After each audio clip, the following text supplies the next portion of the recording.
नमस्कार दोस्तों, मेरा नाम है दर्शित और आप देख रहे हैं फिन ज्ञान चैनल। तो आज हम बात करने वाले क्या पेनी स्टॉक्स आपकी फाइनेंशियल हेल्थ को बिगाड़ सकते हैं। तो बिना टाइम वेस्ट करे जल्दी से वीडियो स्टार्ट करते हैं।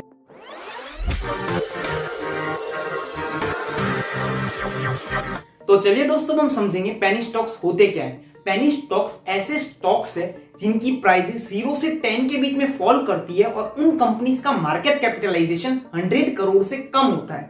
तो अब हम समझेंगे रिटेल इन्वेस्टर्स पेनी स्टॉक्स में फंस कैसे जाते हैं। एज पर माय ओपिनियन ऐसे दो रीजन है जिसकी वजह से रिटेल इन्वेस्टर्स पेनी स्टॉक में फंस जाते हैं। सबसे पहला रीजन है कम प्राइसेस में ज्यादा क्वांटिटी। इसे हम थोड़ा आसान भाषा में समझते हैं। मैं एक रिटेल इन्वेस्टर हूं और मेरे पास 10,000 रुपीज पड़े हैं जिसे मुझे इन्वेस्ट करने हैं। दो कंपनीज है, XYZ लिमिटेड और PWD लिमिटेड। PWD लिमिटेड के शेयर प्राइसेस है 10 रुपीज पर शेयर और XYZ लिमिटेड के शेयर प्राइसेस है 1000 रुपीज पर शेयर। तो सबसे पहला मेरा ध्यान जाएगा PWD लिमिटेड, क्योंकि उधर मुझे 1000 की क्वांटिटी मिलेगी 10,000 रुपीज में और XYZ लिमिटेड में मुझे सिर्फ 10 की क्वांटिटी मिलेगी 10,000 में।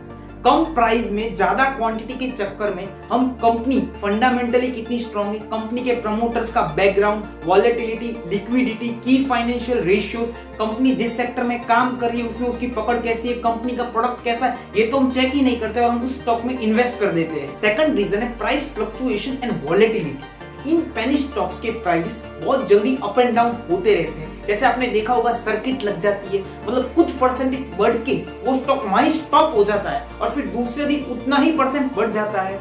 दोस्तों, इसके वजह से रिटेल इन्वेस्टर्स को होप लगता है कि चलो इसमें इन्वेस्ट कर लेते हैं और जैसे ही रिटेल इन्वेस्टर इन्वेस्ट करता है वो स्टॉक प्राइसेस घटने लगते हैं। दोस्तों, कभी कभी स्टॉक ऑपरेटर्स और प्रमोटर्स भी फ्रॉडुलेंटली स्टॉक प्राइसेस को बढ़ा देते हैं। पर कैसे?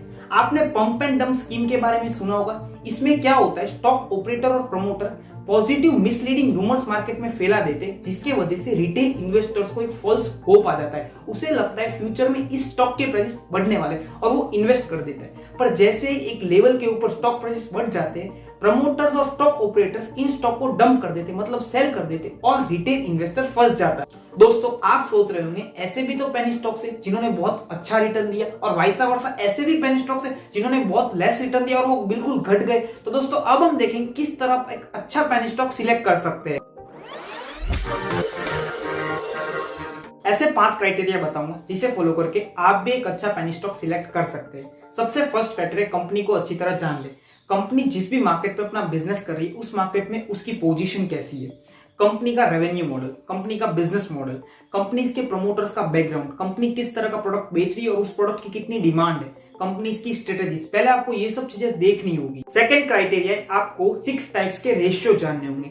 फर्स्ट रेशियो है earning per share ratio, second ratio है price to earning ratio, third ratio है price to book ratio, fourth ratio है return on equity ratio, fifth ratio dividend pay out ratio, sixth ratio डेब्ट to equity ratio. Third criteria है positive misleading rumour से दूर रहे, क्योंकि आपको जो सोना लग रहा है ना वो तो असली में आयरन है और दोस्तों ये आपकी फाइनेंशियल हेल्थ को जरूर बिगाड़ सकता है। फोर्थ क्राइटेरिया है डाइवर्सिफाई योर पोर्टफोलियो, मतलब अलग अलग सेगमेंट में इन्वेस्ट करें। जैसे कि स्टील, फार्मा, ऑटोमोबाइल, ये अलग अलग सेगमेंट है, जिसकी वजह से क्या होता है, अगर एक या दो सेगमेंट में रिसेशन आता है तो दूसरे सेगमेंट्स को जिसमें हम प्रॉफिट कमा सकते हैं और एक या दो स्टॉक्स में अपना सब पैसा ना निवेश करें, अलग अलग स्टॉक्स में निवेश करें, जिसकी वजह से क्या आपका लॉस होने के चांसेस कम हो जाएंगे।